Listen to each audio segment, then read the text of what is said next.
Welcome back to another episode of Beyond the Headlines. You're listening to the show where we go deeper than the story and uncover the hidden conscience, intentions, and psychology behind human behavior.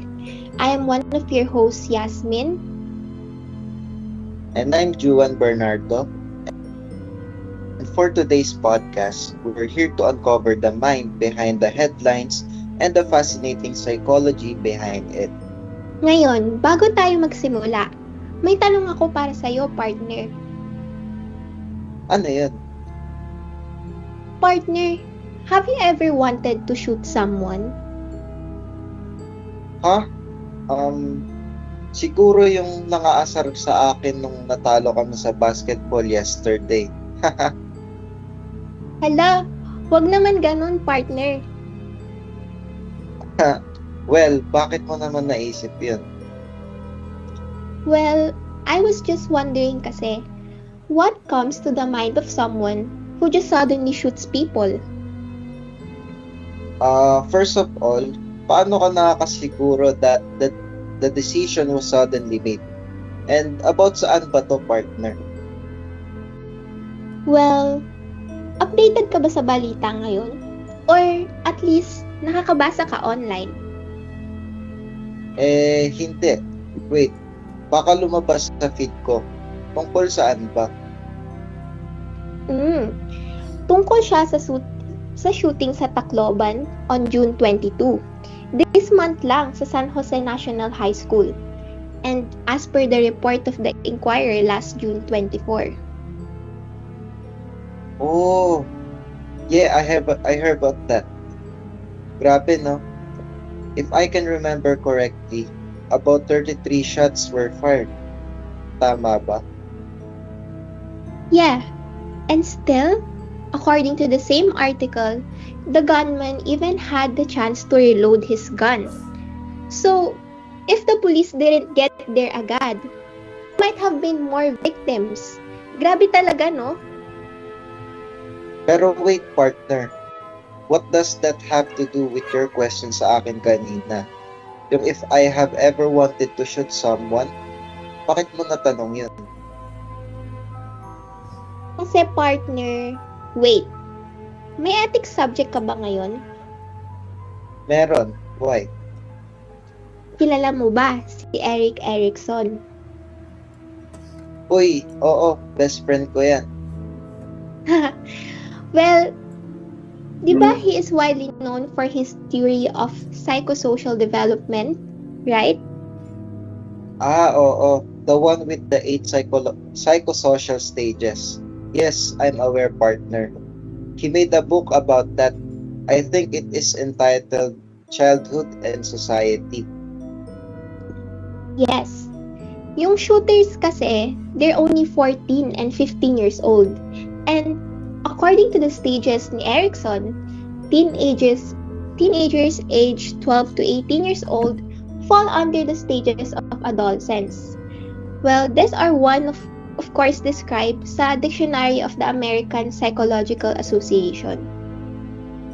Oo nga. If I'm not mistaken, this is when they tend to have confusions about their roles and identity.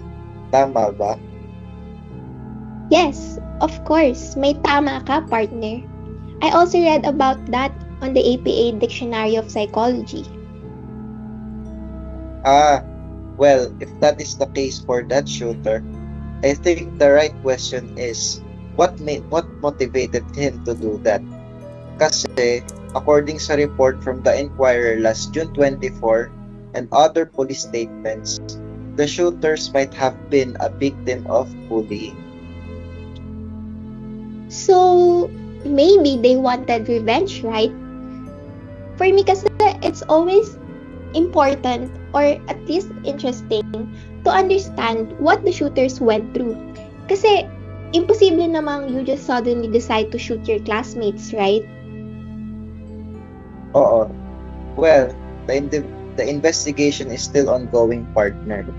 So, we will have to wait for additional information about it. But definitely, bullying might have fueled him to do that talaga. Well, since ang primary suspect is a 14-year-old, he's at that age where he is sensitive to his surroundings, where his self-esteem and identity has only just begun to form, kumbaga. And to add that pa, peer pressure for classmates. Maybe he felt insecure on certain things. Definitely. Tama ka, partner.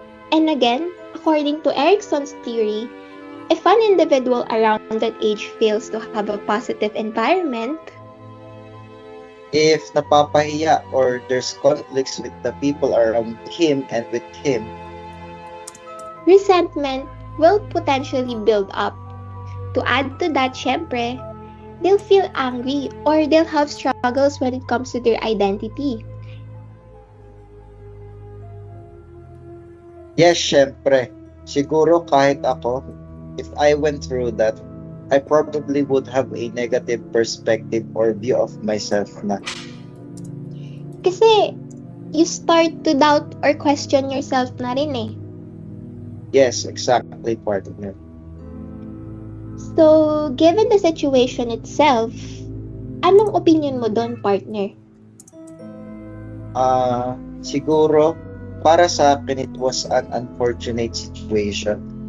Especially nadamay pa mga iba na wala naman kasalanan in the first place. But if you think about it, it only motivated them even more. Kasi isipin mo, with no guidance or support from their surroundings, mas lalong lumalalim ang kanilang resentment na para bang siguro lumabo na kanilang paningin na totoo sa realidad. Siguro nga, partner. But do you think what they did was justifiable? Of course not. Assuming if they were bullied, this doesn't justify their actions. Kasi from the way I see it, it was an act of self-defense on their part. Anong self-defense? Well, we could say it was due to their social plan that signaled a distress to their pain, which triggered them to inflict physical pain to others. Based ito sa research called social pain. It is a systematic review on interventions, kaya in their case, it was a self-defense to the rejected pain that they may have interpreted to pay back is through violence. Kung sinaktan ka, ibalik mo sa kanila ang nararamdaman mo. Ganun na feeling. Well, I guess you have a point, partner. And yun na nga yung gusto nating explore ngayon ng mas malalim. Because, partner, hindi lang ito isang crime story. This is a psychology story. Specifically, how about the self develops or sometimes how it fails too. Erickson's words, not ours. So, let's go back to Erickson. Stage 5 adolescents, 12 to 18 years old. It is considered as the central conflict nito, no? Identity versus role confusion. Meaning at that age, a person is actively asking oneself or himself, rather, sino ba ako? Saan ako fit in? Or ano bang role ko sa mundo? Right.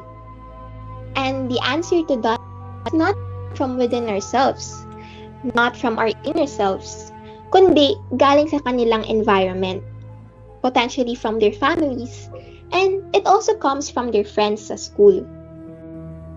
So, kung ano yung environment, ayun din yung puno ng bullying, humiliation, o neglect. Well, ang binibigay ng environment sa kanya ay isang masamang sagot sa tanong na sino ako. And eventually, it becomes a foundation of their own identity. Kasi walang tumuwid para itama yun. And according to Erickson, kapag nabigo ang isang tao sa stage na ito, or he falls to find a clear sense of self, it will lead to role confusion. So you mean hindi nga malalaman or hindi niya alam kung saan siya belong. So, in a way, hindi alam kung paano siya titignan ng mundo. Yes. And the danger there is naghahanap siya ng paraan para i-assert ang kanyang identity. And unfortunately, sometimes, yung paraan na yun ay through violence. So, that becomes their outlet to confirm na may halaga siya.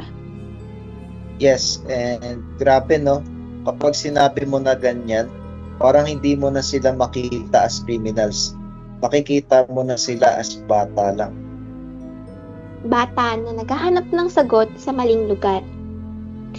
So, sa tingin mo, anong takeaway natin ngayon?